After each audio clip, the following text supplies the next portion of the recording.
రానున్న పరాభవ నామ తెలుగు సంవత్సరమంతా దత్తాత్రేయ స్వామి అనుగ్రహంతో ప్రజలందరూ ఆయురారోగ్యాలతో సిరి సంపదలతో అన్నిటా విజయాలతో ఉండాలని పిఠాపురానికి చెందిన ప్రముఖ దత్త ఉపాసకులు ప్రచారకులు లక్ష్మీనారాయణ దత్తస్వామి ఆకాంక్షించారు. గత కొన్నేళ్లుగా ప్రతి ఏడాది ఉగాది సందర్భంగా బ్రాహ్మణులకు పేదలకు లక్ష్మీనారాయణ దత్తస్వామి ఆధ్వర్యంలో నిర్వహిస్తున్న పురస్కారాలు వితరణ కార్యక్రమాన్ని ఇప్పుడు కూడా కొనసాగించారు.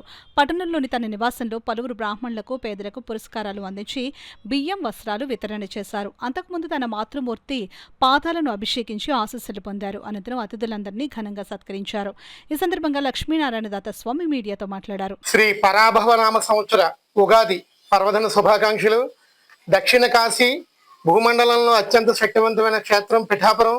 అటువంటి పిఠాపురంలో ఈరోజు నేను ప్రతి సంవత్సరం ఎంతో ఘనంగా నిర్వహించేటువంటి ఉగాది పురస్కారాల కార్యక్రమం ఈరోజు పిఠాపురంలో నిర్వహించడం జరుగుతోంది. బ్రాహ్మణులు అంటే భూలోక దేవతలు. మన సనాతన ధర్మంలో బ్రాహ్మణులు పాత్ర ఎంత ఉంది. అటువంటి భూలోక దేవతలైన బ్రాహ్మణుల్ని సత్కరించుకోవడం, సన్మానించుకోవడం, వారికి పూజ చేసుకోవడం మన కర్తవ్యం. అటువంటి దక్షిణ కాశీ పిఠాపురంలో ఈరోజు విప్రోత్తములకి నాకు తోచిన కొంతమందికి ప్రతి సంవత్సరంలాగే ఈరోజు సత్కరించుకోవడం ఏమిటంటే జరుగుతోంది.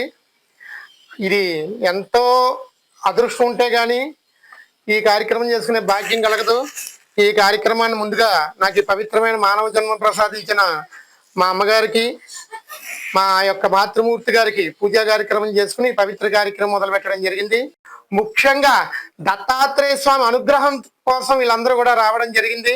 వీళ్ళందరినీ ఆ దత్తాత్రేయ నూరేలు చల్లగా చూడాలని చెప్పి వీళ్ళందరూ ఆశీస్సులు కోరుకుంటూ, ఎందుకంటే ఉన్మత్తానందదాయక బాలోన్మత్త పిశాచ వేషధార త్యాగీ భోగి మహాయోగి నిత్యానందో నిరంజన. దత్తుడు ఏ రూపంలో వస్తాడో చెప్పలేవండి.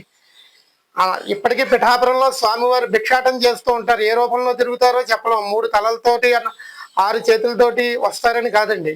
వీళ్ళందరిలోనూ తప్పకుండా నా దత్తాత్రేయ స్వామి వచ్చి ఉంటారని నా పరిపూర్ణమైన నమ్మకం. అందుకే ఎక్కడో మొదలుపెట్టిన నా జీవితాన్ని స్వామివారు ఇక్కడ వరకు తీసుకొచ్చారు. భవిష్యత్తులో మరిన్ని సేవా కార్యక్రమాలు చేసి ఆ దత్తాత్రేయుడు అనుగ్రహం పొందాలని వీళ్ళందరూ ఆశీస్సులు కోరుకుంటున్నాను.